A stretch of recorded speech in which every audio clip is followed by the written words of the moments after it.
et peut-être c'est là une chose importante qu'on a parlé un petit peu en avant de préparer cette interview, enfin cette discussion.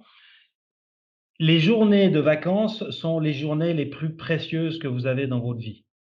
Il Mmh. y en a pas beaucoup dans une vie. Calculé, il y en a peu par année, ces journées de vacances, ces journées de période où on peut être avec soi-même, être avec sa famille, être, avec son épouse ou son époux ou ces choses-là, avec des amis proches, il y en a peu.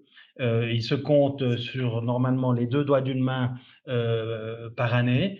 On peut pas se permettre, on doit pas se permettre de les balancer comme ça au petit bonheur la chance. Euh, on fait toujours très attention d'avoir un conseiller financier, d'avoir un banquier qui fait attention à ça, à son portefeuille, je dirais, financier. La même chose avec ses assurances, on fait très attention à ça.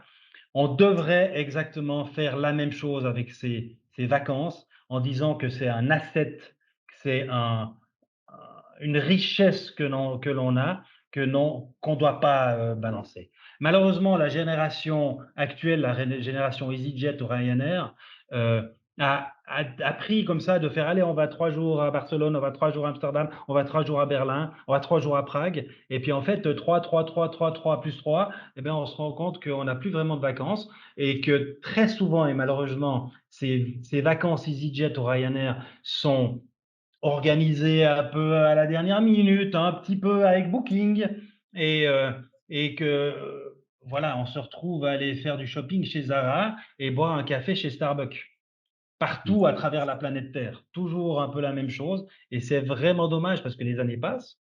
Alors j'ai fait une super théorie un jour en disant, mais calculez le nombre de fois dans votre vie où vous allez pouvoir prendre 3 semaines de vacances.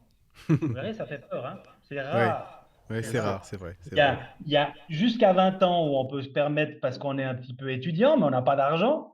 Et puis de temps en temps, si vous avez la chance de vous partir 6 mois et vous offrir un tour du monde ou un tour d'Amérique latine ou d'Asie ou des choses comme ça, où vous le faites.